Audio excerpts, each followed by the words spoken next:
I appreciate you guys adjusting there. Obviously, wanted to practice outside, but got some weather coming through, so going to go inside. Obviously, I feel bad for our fans that were coming to watch us practice, and I hope they are all taking cover with some weather coming through here. But we'll go inside and get a good day's work, and then an off day, and start the rest of our preparation for the week. But with that, I'll take any questions. Kevin, you made a decision on starters or including Deshaun on Saturday. Yeah, so we're going to play some starters, about 10 plays, very similar to, I talked to Coach LaFleur, very similar to Coach LaFleur's plan. Some guys will not play whether they're injured or coming back from an injury or my decision. Deshaun will not play in this game, but you will have some starters out there on Saturday night. Will that change after they announce that they're going to start players? No. No. We always, as a courtesy, you talk to the other team, see what they're doing. I don't know if he heard Miles wasn't playing and changed his mind. I'm just kidding. But we talk and what we need to get done, what they're going to do, those type of things. But Coach LaFleur and I see it very similarly in terms of this game. Has there been a decision made for Deshaun for the rest of the season? I'd say we have a plan, Scott, but we'll just work that day by day, but not going to get too far ahead of ourselves. Give an update on Za'Darius. No update. I think he'll be okay. He banged knees there with Jerome Ford, kind of a weird injury, but ultimately he'll be okay, but pretty sore. So will James start that game? Will James start Saturday? Yes. Can you explain releasing weather aside, scheduling practice before 25? Yeah. Because your kickoff time. It is. So we want to just get the body clock used to a 4:25 start. That's week one for us, home against Dallas at 4:25. So we scheduled the two preseason games at 4:25. Wanted to get a practice here at 4:25. Obviously wanted to be outside and acclimate to the heat, but Mother Nature had a different idea. Kevin Stefanski at the rest player with them, but there are fellow fourth out there that I think you guys are just a great set of players that you think they got this football team.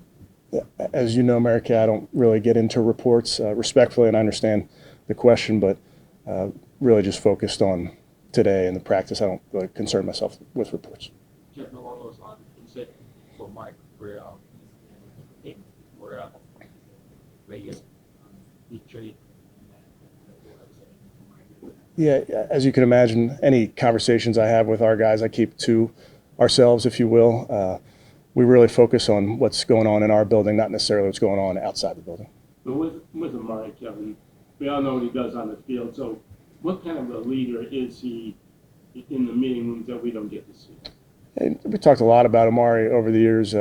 Somebody that I've gotten to know when we first got him. You don't know much about the player. Having watched him, the type of caliber of player he is.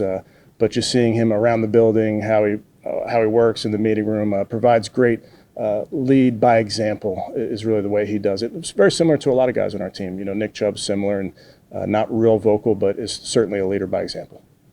How much do you like Mike Hall? I mean, the number of injuries you have currently at that position, how much does that put more onus on Mike to kind of accelerate his development? Yeah, I don't think you can, as a young player, accelerate the process just based on what's going on with injuries or the roster. Every player kind of develops at their own pace, some faster than others. With Mike, we're just going to keep bringing him along. He's doing a nice job. There's miles to go for him. There's a lot of work that needs to be done, and I promise you, Jacques and Jordan Thomas are going to work very hard with him. But with young players, they really have to keep up and keep pace. But we really have to work at their own pace in terms of how quickly they're picking things up mentally, physically, if you will. Saw Sam Claire walk out 58, on back. He's back. Yeah, he's good. We didn't see Michael Dunn yesterday. He's not back just yet, but I'll update you guys when appropriate. We talked to Cliff today. Mm-hmm. Jim talked about it yesterday. Being on the field early and being on late, having young guys with it. I know you talked about the value of veterans, but especially maybe a guy with an age perspective just comes in. How big can that be? Yeah, I mean, he's a good player, so excited about what he can potentially bring to the football team. But then, that leadership that guys pass on, and you've been through different camps, you've been through different schemes, different teams. you can use a lot of those lessons that you've learned and pass it along to the guys. And, you mentioned him being out there early in the field. I tell the guys all the time, the first guy out on the field and the last guy to leave the field is never a bad player. It just is always a guy that's a pro that's trying to get better. So it's something I love to see. I love to watch and see who's on the field first, and also keep an eye on who's on the field last. And can you say, aside from the receivers, how do you feel just about the receiving court as a whole and what you see right there? Yeah, feel really good about that room. Mary Kay, I think we have a bunch of different types of skill sets in there, and I think that's important to have variety. I think Coach O'Shea and Coach Brownson do a great job with that group. They're working hard, but it's a good mix of young guys, older guys, vets. You have some speed, you have ability to separate those type of things. So I think there's some really good traits in there. Is it safe to say that with Jerry and Elijah, they kind of picked up a little bit that they might go? Yeah, I'm not going to go into each guy per se, but there are definitely starters that I want to be careful with if they're dealing with something. Yeah, but you've got a number of positions.